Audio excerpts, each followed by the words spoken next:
ஹரே கிருஷ்ணா. தெய்வத் ராச பக்திவேதாந்த சுவாமி ஸ்ரீல பிரபுபாதர் விரிவான பொருளுரைகளுடன் அருளிய ஸ்ரீமத் பாகவதம் காண்டம் 3 பகுதி 1 பராமரிப்பு அத்தியாயம் 9 பிரம்மதேவரின் பிரார்த்தனைகள் பதம் 10. அக்னி அப்ருதார்த்த கர்ணா நிசி நிக்ஷயானா நானா மனோரதத்யா ஷனபக்ன நித்ரா தெய்வாஹார்த ரச்சனா ரிஷயோபிதேவ யுஷ்மத் பிரசங்க விமுகா இஹ சம்சரந்தி. மொழிபெயர்ப்பு: இத்தகைய பக்தரல்லாதார் தங்கள் புலன்களை துன்பந்தருகின்ற விரிவான வேலைகளில் ஈடுபடுத்துகின்றனர். அதனால் அவர்கள் இரவில் உறக்கமின்றி அவதியுறுகின்றனர். காரணம், அவர்கள் புத்தியானது பல்வேறு மன யூகங்களை செய்து அவர்கள் தூக்கத்தை தொடர்ந்து கெடுக்கிறது. இயற்கை மீறிய சக்தியினால் அவர்களது பல்வேறு திட்டங்களும் சீர்குலைவதினால் அவர்கள் சோர்வுறுகின்றனர். ஏன் உம்மை பற்றிய உன்னத சிந்தனைக்கு எதிரான மாமுனிவர்கள் கூட நடப்பு உலகில் சுற்றிச் சுழல வேண்டியவர்களாகின்றனர்.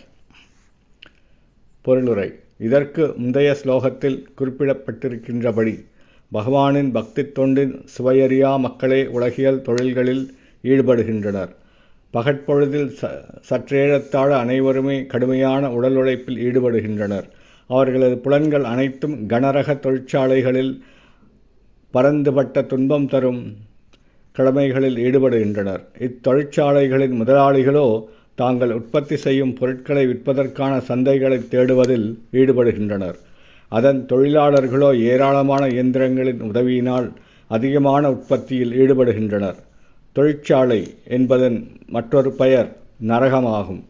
நரக வேதனையினை அனுபவிக்கும் அம்மனிதர்கள் இரவுகளில் சோர்ந்திருக்கும் தம் புலன்களுக்கு உற்சாகமூட்ட மதுவையும் மங்கையையும் நாடுகின்றனர். ஆயினும் அவர்களால் ஆழ்ந்த நித்திரை கொள்ள முடிவதில்லை. காரணம், அவர்களின் பல்வேறு மனயூக திட்டங்கள் தொடர்ந்து அவர்கள் நித்திரையை கெடுக்கின்றனர். இவ்வாறு அவர்கள் நித்திரையின்றி வருந்துவதினால் சில வேளைகளில் பகலில் போதிய ஓய்வில்லாத காரணத்தினால் உறங்கிவிடுகின்றனர்.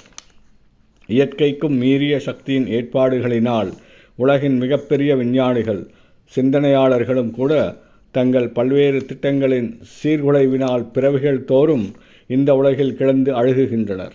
ஒரு சிறந்த விஞ்ஞானி உலகினை விரைவில் அழிப்பதற்காக அணுசக்தியில் புதிய கண்டுபிடிப்புகளை செய்யலாம். அதனால் அவர் தீமையை பாராட்டும் வண்ணம் அவர் மிகப்பெரிய பரிசினை கூட பெறலாம். ஆயினும் அவர் செய்த செயலுக்கு தண்டனையாக மனித சக்திக்கு எட்டாத ஜட இயற்கையின் விதியின் கீழ் மீண்டும் மீண்டும் ஜனன மரண சுழற்சியில் கிடந்து அழுந்த வேண்டியிருக்கிறது. பக்தி தொண்டிற்கு எதிராக இம்மனிதர்கள் அனைவரும் இந்த உலகில் கிடந்து நிச்சயம் உழல்கின்ற நிலையினையே அடைவர். இஸ்லோகம் குறிப்பாக பகவானின் பக்தி தொண்டிற்கு எதிரான முனிவர்களை கூட அவர்கள் உலகியல் வாழ்வின் காலச்சுழலில் சிக்கிக்கொள்வர் என்று கண்டிக்கிறது. இக்காலத்தில் மட்டுமல்ல, இதற்கு முந்தைய காலங்களில் கூட பல்வேறு முனிவர்கள் பரம புருஷ பகவானுக்குரிய பக்தி தொண்டினை குறிப்பிடாது சமய அறநெறியில் தங்கள் சொந்த முறைகளை கண்டுபிடிக்க முயன்றனர். ஆயினும் பரமபுருஷ பகவானுக்கு தொண்டு செய்யாது எந்தவித சமய அறநெறிகளும் இருக்க முடியாது. உயிர் பொருள்கள் அனைத்திற்கும் தலைவராக விளங்குபவர் பரம புருஷ பகவானே ஆவார்.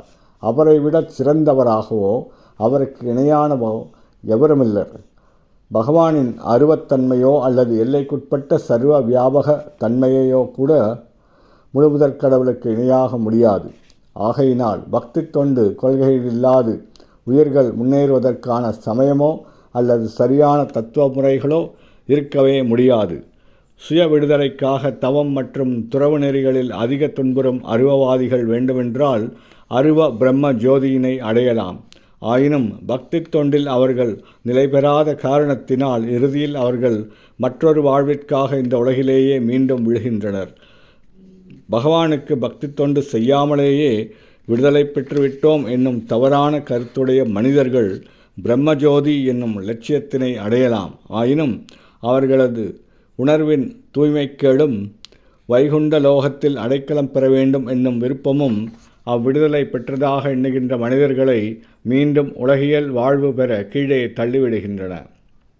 ஆகையினால் பகவானின் பக்தி தொண்டின் கொள்கையில்லாது எவரும் எந்தவித சமய அறநெறிகளையும் உண்டாக்கிவிட முடியாது. ஸ்ரீமத் பாகவதத்தின் 6வது காண்டத்திலிருந்து சமய அறநெறிகளை தோற்றுவித்தவர் பகவானே என்று நாம் அறிந்து கொள்ளலாம். பகவத்கீதையிலும் கூட பகவான் தன்னை சரணடையச் சொல்லும் சமய அறநெறியினை தவிர பிற சமய நெறிகள் அனைத்தையும் கண்டிக்கிறார். எந்த முறையானது பிற எல்லாவற்றையும் விட பகவானின் பக்தி தொண்டிற்கு நம்மை இட்டுச் செல்கிறதோ அது ஒன்றே உண்மையான சமயம் அல்லது தத்துவம் எனப்படும். 6வது காண்டத்தில் நம்பிக்கையற்ற உயிர்களை நெறிப்படுத்துபவரான யமராஜனின் கூற்றினை நாம் காணலாம். சமய அறநெறிகளை துவக்கி வைத்தவர் முழுமுதற் கடவுள் ஒருவரேயன்றி பிற தேவர்களோ முனிவர்களோ எவருமோ அல்லர். மான்முனிவர்களும் தேவர்களும் சமய அறநெறிகளை தோற்றுவிக்கும் அதிகாரம் பெற்றவர்கள் அல்லர் எனும் பொழுது பிற யோகிகள், அசுரர்கள், மனிதர்கள், வித்யாதர்கள், சாரணர்கள் போன்ற கீழ் உலகங்களில் வாழ்பவர்களை பற்றி என்ன சொல்வது? 12 சான்றோர்கள் பிரம்மதேவர், நாரதர், சிவபெருமான், குமாரர், கபிலர், மனு, பிரகலாத மகாராஜா, ஜனக மகாராஜா, பீஷ்மர், பலி, சுகதேவ கோஸ்வாமி மற்றும் யமராஜன் போன்ற பகவானின் அங்கீகரிக்கப்பட்ட பிரதிநிதிகளே சமய அறநெறிகளை பேசுவதற்கும் பிரச்சாரம் செய்வதற்கும் நியமிக்கப்பட்டோர் ஆவர். சமய அறநெறிகள் சாதாரண உயிர்களுக்கானவை அன்று. அவைகள் மனித இனத்தை நன்னடத்தை என்னும் தளத்திற்கு உயர்த்துவனவாகும். அஹிம்சை போன்றவையெல்லாம் தவறான வழி செல்பவர்களுக்கு தேவையானவையாகும். ஏனெனில் தன் நன்னடத்தை அஹிம்சை குணமும் இல்லாத ஒருவனால் சமய அறநெறிகளை புரிந்து கொள்ள முடியாது. இவ்வாறு நன்னடத்தை மற்றும் அஹிம்சை நெறி நின்றவர்களுக்கு கூட உண்மையான சமய அறநெறிகளை புரிந்து கொள்வது மிகவும் கடினமாகும். அவை மிகவும் இரகசியமானவை. அதனால்தான் சமய அறநெறிகளில் கரைகண்ட ஒருவன் உடனே விடுதலை பெற்று பரமானந்த வாழ்வு மற்றும் ஞானத்தினை அடைகிறான். ஆகையினால் பகவானின் பக்தி தொண்டிற்கான கொள்கைகளில் நிலை பெறாதவன் அறியாத மக்களின் ஆன்மீக தலைவனாக தன்னை காட்டிக்கொள்ளக்கூடாது. ஈஷோபனிஷத் இவ்வறிவீனத்தை பின்வரும் மந்திரத்தில் மிகவும் அழுத்தமாக மறுதளிக்கிறது. சமய அறநெறிகள் என்னவென்று அறியாது சமயம் சம்பந்தமாக எதையும் செய்யாதிருப்பவன் பக்தி தொண்டின் உண்மை நெறிகளை குறிப்பிடாது சமயத்தின் பெயரால் பிறருக்கு தவறான வழிகாட்டுபவனை காட்டிலும் மேலானவன் ஆவான். இது போன்ற பெயரளவு சமயத் தலைவர்களே உண்மையில் பிரம்மதேவர் போன்ற உயர் அதிகாரம் உடையவர்களால் கண்டிக்கப்படுகின்றனர். ஹரே கிருஷ்ணா.